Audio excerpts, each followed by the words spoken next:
Assalamualaikum warahmatullahi wabarakatuh. Terima kasih kepada Bapak dosen yang telah memberikan kesempatan kelompok 4 untuk mempresentasikan hasil kerja kami. Dan terima kasih juga kepada teman-teman yang telah menonton video ini. Pertama-tama, di sini ada studi kelayakan dengan nama perusahaan kami adalah Sweet Banana Cake. Kami dari kelompok 4 beranggotakan dengan Hilal Fauzi dengan NIM 050, Diki Aryani dengan NIM 054, Tita Kemal Putih dengan NIM 061, Didi Riyad dengan NIM 069, saya sendiri Ajeng Tamara dengan NIM 074, Andika Aulia Rahman dengan NIM 086. Dan habis ini saya akan menjelaskan latar belakang bisnis makanan sangat berkembang pesat saat ini, bahkan dapat menjanjikan peluang bisnis yang menjanjikan, salah satunya usaha makanan. Nah, kami membuka usaha kue walaupun di Palembang ini sudah banyak toko-toko outlet, namun kami yakin tidak ada salah satu makanan spesialis. Dari dukungan keluarga dan teman-teman, bahkan kami juga memiliki kegemaran untuk membuat kue, dan banyak juga teman-teman yang sudah memesan kue ini di acara ulang tahun, party planner, atau konsumsi sehari-hari. Kami memilih menggunakan pisang di dalam adonan tersebut dikarenakan kami juga memiliki variasi memberikan topping coklat atau keju, dan di sini juga memberikan karakter kartun atau karakter foto sesuai permintaan konsumen, sehingga dengan variasi yang berbeda dari pesaing lain diharapkan Sweet Banana Cake dapat menarik minat konsumen. Lalu di sana tujuan studi ini maksud untuk menganalisis secara jelas dan detail aspek dari segala kelayakan dan manfaat bagi masyarakat dalam usaha seperti Sweet Banana Cake, dan mengetahui apakah bisnis ini mencapai investasi yang menguntungkan atau tidak. Tujuan dari kelayakan ini adalah terjadi risiko kegagalan, dan tujuan dibuat usaha banana cake ini adalah untuk menyediakan para penikmat dan pisang guna memenuhi kebutuhan masyarakat. Lalu di sini ada aspek dan pemasaran. Permintaan itu demand mempunyai tentu, yaitu selalu menunjukkan pada suatu hubungan tertentu antara jumlah suatu barang yang akan dibeli oleh orang dan harga barang tersebut Larso 2007. Sedangkan penawaran adalah jumlah produk atau layanan tertentu yang bersedia ditawarkan oleh produsen kepada konsumen pada tingkat harga tentu dan periode tertentu. Di sini ada perkiraan permintaan. Guna mencari lebih dekat keinginan masyarakat, kami mengadakan survei langsung ke lapangan dengan mengambil sampel 100 orang, dan hasil survei bahwa menunjukkan 65% wanita, 30% pria menyukai cake, 20% mahasiswa, 80%. Selanjutnya,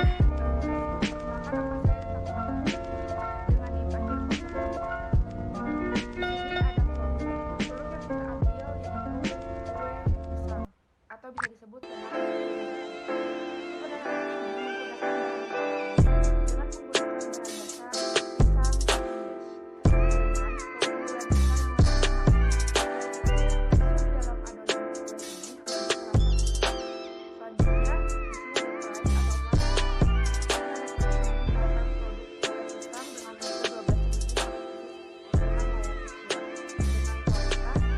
terbaik. Selanjutnya di sini ada promosi kegiatan usaha yang dilakukan Sweet Banana Cake untuk menarik pelanggan melalui media online, yaitu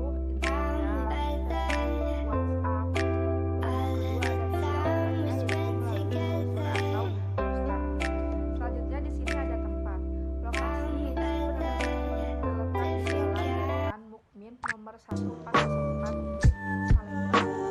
yang saat ini dengan tempat sekolah, di mana lokasi tersebut terletak di pusat kota sehingga dapat memungkinkan konsumen untuk membeli.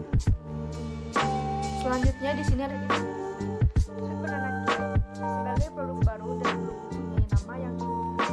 Ini merupakan tantangan bagi kami untuk mempromosikan secara besar-besaran serta memperkenalkan produk kami kepada masyarakat luas. Kami ingin menyentuh secara langsung pada masyarakat sehingga kami pun terus memahami keinginan setiap individu.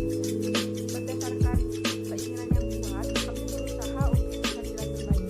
Akhirnya kami pun memutuskan untuk mempromosikan dan mendistribusikan produk kami dengan menggunakan stand kecil, di mana stand ini akan disediakan dalam beberapa unit dan akan ditempatkan di tempat-tempat yang aman.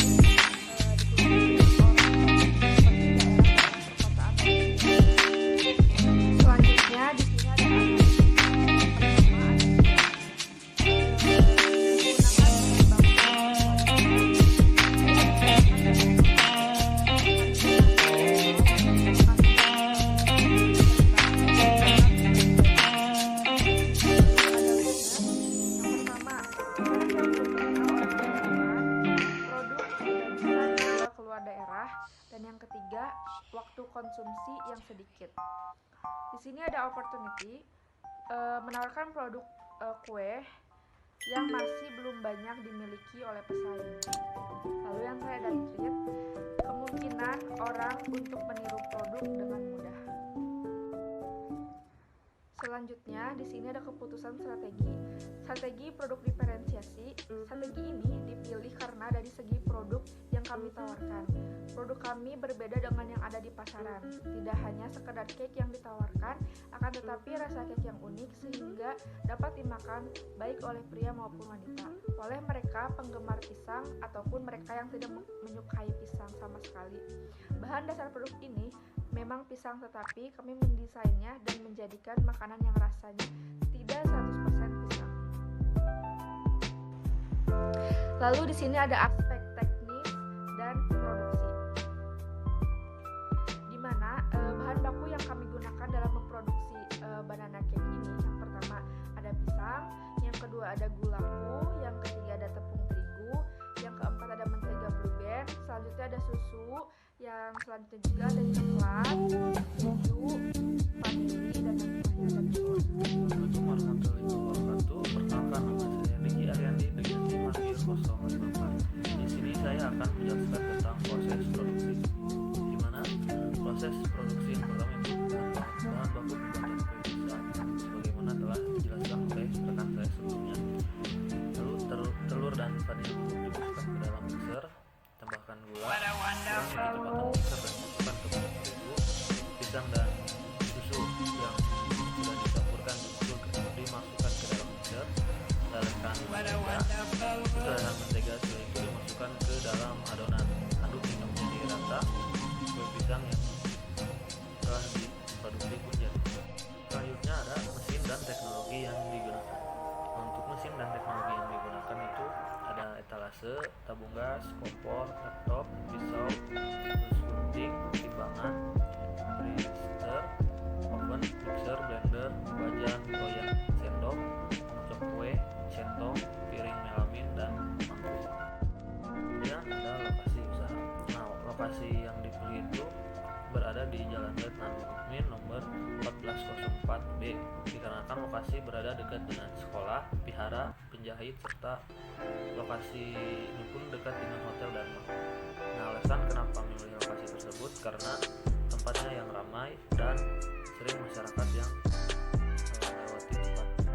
Desain tokonya kita ada meja, banner, dan etalase. Kemudian kita masuk ke aspek manajemen dan SDM, di mana yang pertama ada struktur organisasi. Nah, struktur organisasi itu ada jabatan bagian produksi itu ada pekerja langsung dan pekerja tak langsung serta bagian komersil. Nah, untuk pekerja langsung itu ada operator resep, operator produksi, sedangkan pekerja tak langsungnya itu ada driver. Lalu di bagian komersil itu ada pemilik perusahaan dan kasir. Nah, bisa dilihat untuk struktur organisasinya, yang di atas itu ada owner, terus ada tiga di bawahnya ada bagian produksi, kasir, dan driver. Sekian dari saya, kurang lebihnya mohon maaf. Wassalamualaikum warahmatullahi wabarakatuh. Baik, selanjutnya akan dipaparkan oleh saya. Sebelumnya izin memperkenalkan diri, nama saya Andika Wira Rahman dengan NIM akhir 086. Di sini saya akan memaparkan slide 22 sampai dengan slide 28 yang dimana mengenai job desk dan job spec. Pada job desk pemilik usaha, tugas dan tanggung jawab di sini membuat perencanaan dan strategi pada perusahaan, menciptakan peraturan pada perusahaan, bertanggung jawab dan mengembangkan strategi pada bisnisnya. Pada job speknya, memiliki jiwa kepemimpinan yang baik, dapat menerjemahkan strategi perusahaan, dapat mengelola perubahan-perubahan yang terjadi, kemampuan untuk bertindak tegas dan memecahkan sebuah masalah, bertanggung jawab apa yang terjadi di dalam perusahaan, dan yang terakhir bisa memecahkan masalah. Jadinya pada job desk dan job spek pada operator resep, tugas dan tanggung jawab di sini membuat kreasi berbagai jenis kue, menyiapkan berbagai jenis hidangan dalam pembuatan kue, dan yang ketiga bertanggung jawab terhadap bahan makanan dan yang job speknya minimal lulusan SMA atau sertifikasi lulusan tata boga diususkan, dan diususkan pria maksimal usia 25 tahun. ketelitian dalam memastikan suatu produk yang berkualitas tinggi. Yang keempat, kemampuan dalam bekerja di bawah tekanan dan memotivasi orang lain untuk memenuhi tenggat waktu. Yang terakhir, mampu bekerja dengan baik. Selanjutnya pada job desk dan job spec pada operator produksi, tugas dan tanggung jawab di sini mengeksekusi bahan-bahan yang sudah diresepkan, output yang secara maksimal atau sesuai. Yang ketiga, bertanggung jawab atas kualitas produksi yang sudah dihasilkan. Job speknya minimal lulusan SMA atau SMK pada semua jurusan. Diusulkan pria, maksimal usia 25 tahun. Ketelitian dalam memastikan suatu produk yang berkualitas tinggi, kemampuan dalam bekerja di bawah tekanan dan memotivasi orang lain untuk memenuhi tenggat waktu, dan mampu bekerja dengan baik. Selanjutnya, job desk dan job spec pada driver. Job desk-nya di sini melakukan pengantaran yang sesuai dengan tepat waktu, melakukan pengantaran kepada setiap konsumen. Yang ketiga, bertanggung jawab apabila pada saat pengantaran terjadi kerusakan. Job spec-nya dikhususkan pria, maksimal usia 25 tahun, mempunyai SIM, jujur, dan mampu berkomunikasi dengan baik. Dan yang terakhir, job desk dan job spec pada kasir. Tugas dan tanggung jawab di sini menyambut dan berinteraksi kepada setiap pelanggan yang datang, menyiapkan atau memberi menu yang ada di perusahaan, menginput setiap transaksi pada setiap harinya, melakukan proses penjualan dan pembayaran, dan bertanggung jawab atas prestasi kerja yang sudah dicapai. Job spec-nya minimal usia SMA atau SMK semua jurusan, pria atau wanita, maksimal usia 25 tahun, berpenampilan menarik dan rapi, bisa mengoperasikan komputer, bisa bekerja sama dengan tim, bersedia bekerja shift, memiliki komunikasi yang baik, dan yang terakhir tidak memiliki catatan kriminal dan berkelakuan baik. Selanjutnya pada rekrutmen dan seleksi. Yang pertama, pembuatan informasi mengenai lowongan kerja melalui media sosial, yang Instagram, Facebook, dan lain-lain. Yang kedua, memasukkan lamaran. Pada tahap ini pelamar memasukkan berkas lamaran yang sudah disiapkan. Lamaran itu nantinya akan dipelajari secara teliti oleh pihak atasan atau owner. Yang ketiga, seleksi administrasi. Yang keempat, pemanggilan wawancara. Pada tahap ini pelamar dipanggil oleh pihak perusahaan untuk mengikuti wawancara sekaligus mengikuti psikotes. Yang kelima, pengisian formulir untuk seleksi. Pelamar mengisi form yang sudah disiapkan dari perusahaan. Pelamar mengisi dengan tepat dan sesuai. Yang keenam, wawancara yang kedua atau wawancara seleksi. Yang ketujuh, seleksi kompetensi. Pada tahap ini pelamar akan atas dasar keterampilannya penilaian ada pada pimpinan bagian yang memerlukan dan dilakukan di tempat kerja. Yang kedelapan, keputusan diterima atau tidak. Pada tahap ini pelamar diberitahu secara transparan oleh perusahaan bahwa pelamar diterima atau tidaknya, dengan pemberitahuan melalui pesan, telepon, surat, dan lain-lain. Yang kesembilan, registrasi pegawai secara seleksi. Pada tahap ini apabila pelamar sudah diterima di perusahaan, maka pelamar tersebut melapor ke pihak manajemen setelah diserahkan pada pimpinan. Yang ke-10, penempatan. Pada tahap ini pelamar sudah menjadi bagian dari perusahaan dan dipekerjakan di unit kerja, sudah mendapatkan jadwal, job list, dan berbagai alat kerja lain termasuk pakaian untuk kerja. Dan yang selanjutnya pada slide perizinan. Perizinan dalam suatu usaha sweet banana cake ini yang berbentuk badan hukum tidak rumit, dikarenakan usaha ini masih kecil tetapi perlu adanya izin lokasi kepada RT.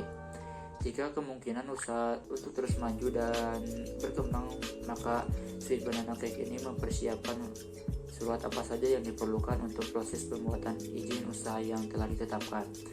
Mungkin dari penyampaian saya sekian, mohon maaf bila ada kekurangan atau kesalahan. Assalamualaikum warahmatullahi wabarakatuh. Yang selanjutnya akan dijelaskan oleh rekan saya. Assalamualaikum warahmatullahi wabarakatuh. Izin memperkenalkan diri, nama saya Didin Ruhyat dengan NIM 511181069. Di sini saya akan memaparkan mengenai aspek keuangan dari studi kelayakan bisnis.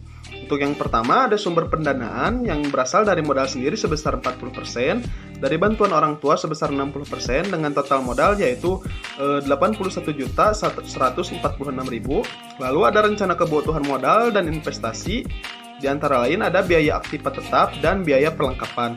Untuk total biaya aktiva tetapnya yaitu sebesar 4.895.000, sedangkan untuk total pembelian aktivanya dan total biaya perlengkapan yaitu sebesar 5.663.000. Lalu di sini ada kebutuhan modal, yaitu untuk total modal kerja per bulan yaitu 3.330.000 dan total modal kerja per tahunnya yaitu 39.963.000. Lalu ada depresiasi peralatan yaitu dengan jumlah 979.000. Lalu ada biaya operasional dengan uraian ada dari gaji yaitu total biaya gaji dari manajer dan karyawan sebesar 2.600.000. Lalu ada total biaya lain-lain sebesar 360.000. Lalu ada total biaya operasional per bulan sebesar 2.960.000 dan total biaya operasional per tahunnya yaitu 35.520.000. Lalu untuk Sweet Banana Cake memerlukan analisis kelayakan usaha. Untuk mengetahui layak atau tidak suatu usaha, metode yang digunakan yaitu ada payback period atau ada payback period, Profitability Index, ARRI, Net Present Value, dan Internal Rate of Return. Perkiraan pendapatan rencana penjualan Sweet Banana Cake dari tahun 2017 sampai 2019 dapat diasumsikan kenaikan harga setiap tahunnya yaitu 6,38% dan kenaikan penjualan setiap tahun sebesar 1,5%. Lalu di sini ada arus kas dari kegiatan operasional. Untuk arus dari kegiatan investasi yaitu arus kas dari kegiatan pendapatan pada akhir tahun yaitu Rp129.111.840. Lalu ada arus dari kegiatan pendanaan pada akhir tahun ada Rp149.60.765. Lalu karena kas tidak dapat dibagi lagi dengan kas bersih tahun kedua, maka sisa dari perhitungan tahun pertama dibagi dengan kas bersih tahun kedua yaitu sebagai berikut. Untuk present value-nya yaitu Rp 33.180.160 rupiah dibagi 60.103.876 rupiah dikali 12 bulan sama dengan 6 bulan. Jadi kesimpulan yang didapatkan berdasarkan perhitungan di atas bahwa payback period Sweet Banana Cake dapat diterima dan pengembalian investasi berkisar selama 1 tahun 6 bulan. Assalamualaikum warahmatullahi wabarakatuh. Saya Helan Fauji dengan NIM akhir 050. Di sini saya akan melanjutkan presentasi yang telah teman saya paparkan sebelumnya. Di sini saya akan membahas mengenai payback period, di mana payback period tersendiri memiliki rumus dengan PP sama dengan jumlah investasi dibagi arus kas bersih. Nah, untuk jumlah investasi sebesar 81.146.000, lalu untuk arus kas tahun pertama yakni 47.965.840 rupiah. Nah, jumlah investasi tersebut dikurangi jumlah arus kas dan menghasilkan Rp 33.186.160 rupiah. Nah, karena sisa kas tidak dapat dibagi lagi dengan kas bersih tahun kedua, maka sisa dari perhitungan tahun pertama dibagi dengan kas bersih tahun kedua yaitu sebagai berikut.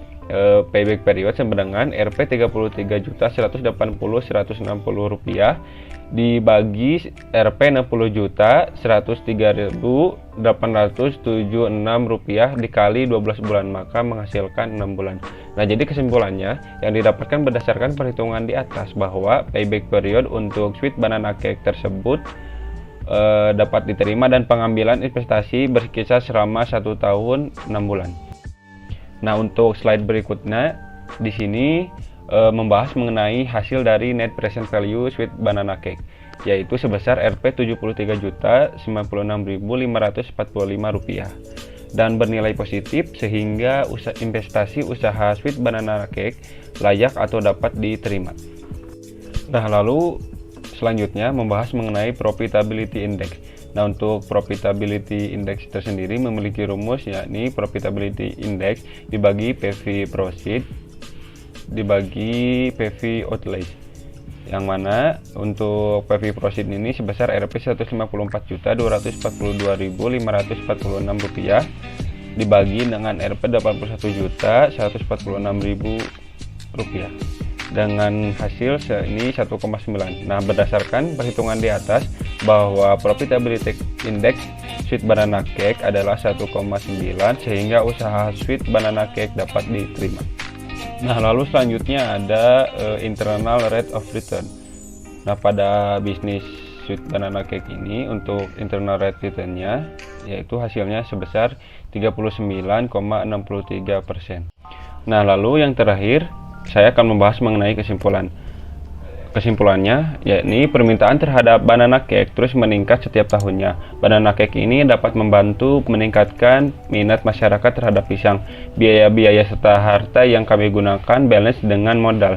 Modal yang kami gunakan adalah modal sendiri sebesar 40% dan lalu ada modal bantuan orang tua kami yakni atau pinjaman yakni sebesar 60%.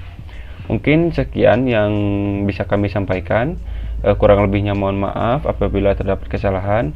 Nun wal qalami wa masturun. Wassalamualaikum warahmatullahi wabarakatuh.